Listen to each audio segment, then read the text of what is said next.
নমস্কার। বাংলা সাহিত্য চর্চার গল্প পাঠের আসরে আজকের নিবেদন রবীন্দ্রনাথ ঠাকুরের লেখা সম্পাদক।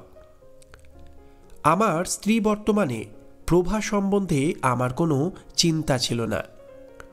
তখন প্রভা অপেক্ষা প্রভার মাতাকে লইয়া কিছু অধিক ব্যস্ত ছিলাম। তখন কেবল প্রভার খেলাটুকু, হাসিটুকু দেখিয়া, তাহার আধো আধো কথা শুনিয়া এবং আদরটুকু লইয়াই তৃপ্ত থাকিতাম। যতক্ষণ ভালো লাগিত নাড়াচাড়া করিতাম। কান্না আরম্ভ করিলেই তাহার মার কোলে সমর্পণ করিয়া সত্বর অব্যাহতি লইতাম। তাহাকে যে বহু চিন্তা ও চেষ্টায় মানুষ করিয়া তুলিতে হইবে, এই কথা আমার মনে আসে নাই। অবশেষে অকালে আমার স্ত্রীর মৃত্যু হইলে একদিন মায়ের কোল হইতে খসিয়া মেয়েটি আমার কোলের কাছে আসিয়া পড়িল। তাহাকে বুকে টানিয়া লইলাম। কিন্তু মাতৃহীনা দুহিতাকে দ্বিগুণ স্নেহে পালন করা আমার কর্তব্য, এটা আমি বেশি চিন্তা করিয়াছিলাম, না পত্নীহীন পিতাকে পরম যত্নে রক্ষা করা তাহার কর্তব্য, এইটে সে বেশি অনুভব করিয়াছিল, আমি ঠিক বুঝিতে পারি না। কিন্তু 6 বৎসর বয়স হইতেই সে গিন্নিপনা আরম্ভ করিয়াছিল। বেশ দেখা গেল ওইটুকু মেয়ে তাহার বাবার একমাত্র অভিভাবক হইবার চেষ্টা করিতেছে। আমি মনে মনে হাসিয়া তাহার হস্তে আত্মসমর্পণ করিলাম। দেখিলাম যতই আমি অকর্মণ্য অসহায় হই, ততই তাহার ভালো লাগে। দেখিলাম আমি নিজে কাপড়টা ছাতাটা পাড়িয়া লইলে সে এমন ভাব ধারণ করে যেন তাহার অধিকারে হস্তক্ষেপ করা হইতেছে। বাবার মতো এত বড় পুতুল সে ইতিপূর্বে কখনো পায় নাই। এই জন্য বাবাকে খাওয়াইয়া পড়াইয়া বিছানায় শুয়াইয়া সে সমস্ত দিন বড় আনন্দে আছে। কেবল ধারাপাত এবং পদ্যপাঠ প্রথম ভাগ অধ্যাপনের সময় আমার পিতৃত্বকে কিঞ্চিত সচেতন করিয়া তুলিতে হইত। কিন্তু মাঝে মাঝে ভাবনা হইত, মেয়েটিকে সৎপাত্রে বিবাহ দিতে হইলে অনেক অর্থের আবশ্যক। আমার এত টাকা কোথায়? মেয়েকে তো সাধ্যমতো লেখাপড়া শিখাইতেছি, কিন্তু একটা পরিপূর্ণ মূর্খের হাতে পড়িলে তাহার কি দশা হইবে? উপার্জনে মন দেওয়া গেল। গভর্নমেন্ট অফিসে চাকরি করিবার বয়স গেছে, অন্য অফিসে প্রবেশ করিবারও ক্ষমতা নাই। অনেক ভাবিয়া বই লিখিতে লাগিলাম। বাঁশের নল ফুটা করিলে তাহাতে তেল রাখা যায় না, জল রাখা যায় না, তাহার ধারণ শক্তি মূলেই থাকে না, তাহাতে সংসারের কোনো কাজই হয় না। কিন্তু ফুঁ দিলে বিনা খরচে বাঁশি বাজে ভালো। আমি স্থির জানিতাম, সংসারের কোনো কাজেই যে হতভাগ্যের বুদ্ধি খেলে না, সে নিশ্চয়ই ভালো বই লিখিবে। সেই সাহসে একখানা প্রহসন লিখিলাম। লোকে ভালো বলিল এবং রঙ্গভূমিতে অভিনয় হইয়া গেল। সহসা যশের আস্বাদ পাইয়া এমনি বিপদ হইল, প্রহসনার কিছুতেই ছাড়িতে পারি না। সমস্ত দিন ব্যাকুল চিন্তান্বিত মুখে প্রহসন লিখিতে লাগিলাম। প্রভা আসিয়া আদর করিয়া স্নেহ সহাস্যে জিজ্ঞাসা করিল, বাবা নাইতে যাবে না? আমি হুঙ্কার দিয়া উঠিলাম, এখন যা, এখন যা, এখন বিরক্ত করিস নে। বালিকার মুখখানি বোধ করি একটি ফুৎকারে নির্বাপিত প্রদীপের মতো অন্ধকার হইয়া গিয়াছিল। কখন সে অভিমান বিস্ফারিত হৃদয়ে নীরবে ঘর হইতে বাহির হইয়া গেল আমি জানিতেও পারি নাই। দাসীকে তাড়াইয়া দিই, চাকরকে মারিতে যাই, ভিক্ষুক সুর করিয়া ভিক্ষা করিতে আসিলে তাহাকে লাঠি লইয়া তাড়া করি। পথপার্শ্বেই আমার ঘর হওয়াতে যখন কোনো নিরীহ পান্থ জানালার বাহির হইতে আমাকে পথ জিজ্ঞাসা করে, আমি তাহাকে জাহান্নাম নামক একটা অস্থানে যাইতে অনুরোধ করি।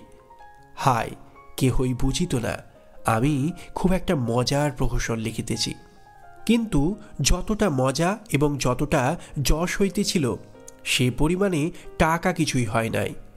তখন টাকার কথা মনেও ছিল না।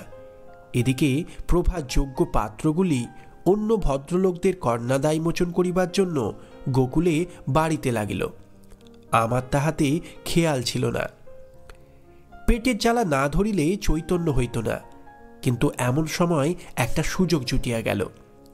জাহির গ্রামের এক জমিদার একখানি কাগজ বাহির করিবার জন্য আমাকে তাহার বেতনভোগী সম্পাদক হইবার জন্য অনুরোধ করিয়া পাঠাইলেন। কাজটা স্বীকার করিলাম। দিন কতক এমনি প্রতাপের সহিত লিখিতে লাগিলাম যে পথে বাহির হইলে লোকে আমাকে অঙ্গুলি নির্দেশ করিয়া দেখাইত এবং আপনাকে মধ্যাহ্ন তপনের মতো দুর্নিরীক্ষ বলিয়া বোধ হইত। জাহির গ্রামের পার্শ্বে আহির গ্রাম, দুই গ্রামের জমিদারে ভারী দলাদলি।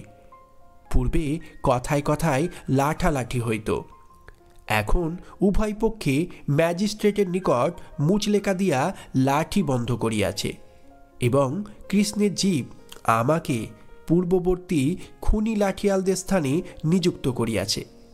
সকলেই বলিতেছে আমি পদমর্যাদা রক্ষা করিয়াছি।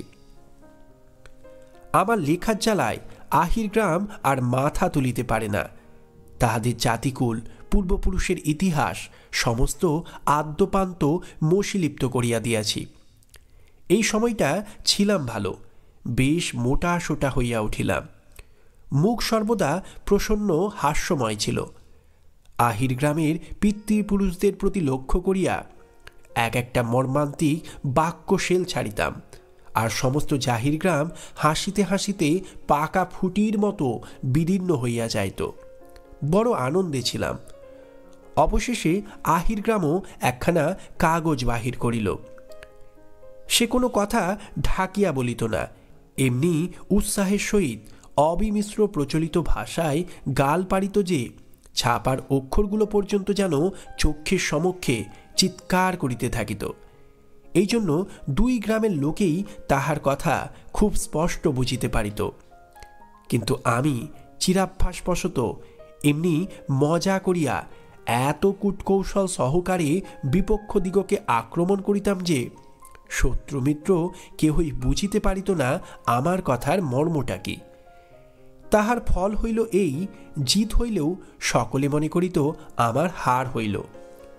দায়ে পড়িয়া সুরুচি সম্বন্ধে একটি উপদেশ লিখিলাম। দেখিলাম ভারী ভুল করিয়াছি, কারণ যথার্থ ভালো জিনিসকে যেমন বিদ্রুপ করিবার সুবিধা, এমন উপহাস্য বিষয়কে নহে। হনুবংশীয়রা মনুবংশীয় দিগকে যেমন সহজে বিদ্রুপ করিতে পারে, মনুবংশীয়রা হনুবংশীয় দিগকে বিদ্রুপ করিয়া কখনো তেমন কৃতকার্য হইতে পারে না। সুতরাং সুরুচিকে তাহারা দন্তন্মিলন করিয়া দেশ ছাড়া করিল। আমার প্রভু আমার প্রতি আর তেমন সমাদর করেন না। সভাস্থলেও আমার কোনো সম্মান নাই। পথে বাহির হইলে লোকে গায়ে পড়িয়া আলাপ করিতে আসে না। এমনকি আমাকে দেখিয়া কেহ কেহ হাসিতে আরম্ভ করিয়াছে। ইতিমধ্যে আমার প্রহসনগুলোর কথাও লোকে সম্পূর্ণ ভুলিয়া গিয়াছে। হঠাৎ বোধ হইল আমি যেন একটা দেশলাইয়ের কাঠি, মিনিট খানিক জ্বলিয়া একেবারে শেষ পর্যন্ত পড়িয়া গিয়াছি। মন এমনি নিরুৎসাহ হইয়া গেল, মাথা খুঁড়িয়া মরিলে এক লাইন লেখা বাহির হয় না। মনে হইতে লাগিল বাঁচিয়া কোনো সুখ নাই। প্রভা আমাকে এখন ভয় করে, বিনা আহ্বানে সহসা কাছে আসিতে সাহস করে না। সে বুঝিতে পারিয়াছে মজার কথা লিখিতে পারে এমন বাবার চেয়ে মাটির পুতুল ঢের ভালো সঙ্গী। একদিন দেখা গেল আমাদের আহির গ্রাম প্রকাশ জমিদারকে ছাড়িয়া আমাকে লইয়া পড়িয়াছে। গোটা কতক অত্যন্ত কুৎসিত কথা লিখিয়াছে। আমার পরিচিত বন্ধু বান্ধবেরা একে একে সকলেই সেই কাগজখানা লইয়া হাসিতে হাসিতে আমাকে শুনাইয়া গেল। কেহ কেহ বলিল, ইহার বিষয়টা যেমনই হোক, ভাষার বাহাদুরি আছে, অর্থাৎ গালি যে দিয়াছে তাহা ভাষা দেখিলেই পরিষ্কার বোঝা যায়। সমস্ত দিন ধরিয়া 20 জনের কাছে ওই এক কথা শুনিলাম। আমার বাসার সম্মুখে একটু বাগানের মতো ছিল। সন্ধ্যাবেলায় নিতান্ত পীড়িত চিত্তে সেইখানে একাকী বেড়াইতেছিলাম। পাখিরা নীড়ে ফিরিয়া আসিয়া যখন কলরব বন্ধ করিয়া স্বচ্ছন্দে সন্ধ্যার শান্তির মধ্যে আত্মসমর্পণ করিল, তখন বেশ বুঝিতে পারিলাম পাখিদের মধ্যে রসিক লেখকের দল নাই এবং সুরুচি লইয়া তর্ক হয় না। মনের মধ্যে কেবলই ভাবিতেছি কি উত্তর দেওয়া যায়। ভদ্রতার একটা বিশেষ অসুবিধা এই যে সকল স্থানের লোকে তাহাকে বুঝিতে পারে না। অভদ্রতার ভাষা অপেক্ষাকৃত পরিচিত, তাই ভাবিতেছিলাম সেই রকম ভাবের একটা মুখের মতো জবাব লিখিতে হইবে। কিছুতেই হার মানিতে পারিব না। এমন সময়ে সেই সন্ধ্যার অন্ধকারে একটি পরিচিত ক্ষুদ্র কণ্ঠের স্বর শুনিতে পাইলাম এবং তাহার পরেই আমার করতলে একটি কোমল উষ্ণ স্পর্শ অনুভব করিলাম। এত উদ্বেলিত অন্যমনস্ক ছিলাম যে সেই মুহূর্তে সেই স্বর ও সেই স্পর্শ জানিয়াও জানিতে পারিলাম না। কিন্তু এক মুহূর্ত পরেই সেই স্বর ধীরে ধীরে আমার কর্ণে জাগ্রত, সেই সুধাস্পর্শ আমার করতলে সঞ্জীবিত হইয়া উঠিল। বালিকা একবার আস্তে আস্তে কাছে আসিয়া মৃদুস্বরে ডাকিয়াছিল, বাবা। কোনো উত্তর না পাইয়া আমার দক্ষিণ হস্ত তুলিয়া ধরিয়া একবার আপনার কোমল কপলে বুলাইয়া আবার ধীরে ধীরে গৃহে ফিরিয়া যাইতেছে। বহুদিন প্রভা আমাকে এমন করিয়া ডাকে নাই এবং স্বেচ্ছাক্রমে আসিয়া আমাকে এতটুকু আদর করে নাই।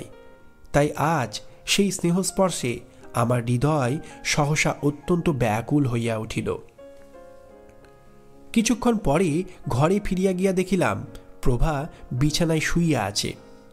শরীর ক্লিষ্টচ্ছবি, নয়ন ঈষৎ নিমিলিত, দিন শেষের ঝরিয়া পড়া ফুলের মতো পড়িয়া আছে। মাথায় হাত দিয়া দেখি অত্যন্ত উষ্ণ, উত্তপ্ত নিঃশ্বাস পড়িতেছে, কপালের শির দপদপ করিতেছে। বুঝিতে পারিলাম বালিকা আসন্ন রোগের তাপে কাতর হইয়া পিপাসিত হৃদয়ে একবার পিতা স্নেহ, পিতার আদর লইতে গিয়াছিল। পিতা তখন জাহির প্রকাশের জন্য খুব একটা কড়া জবাব কল্পনা করিতেছিল। পাশে আসিয়া বসিলাম। বালিকা কোনো কথা না বলিয়া তাহার দুই জড়োত্তপ্ত করতলের মধ্যে আমার হস্ত টানিয়া লইয়া তাহার উপরে কপল রাখিয়া চুপ করিয়া শুইয়া রহিল। জাহির গ্রাম এবং আহির গ্রামের যত কাগজ ছিল সমস্ত পুড়াইয়া ফেলিলাম। কোনো জবাব লেখা হইল না।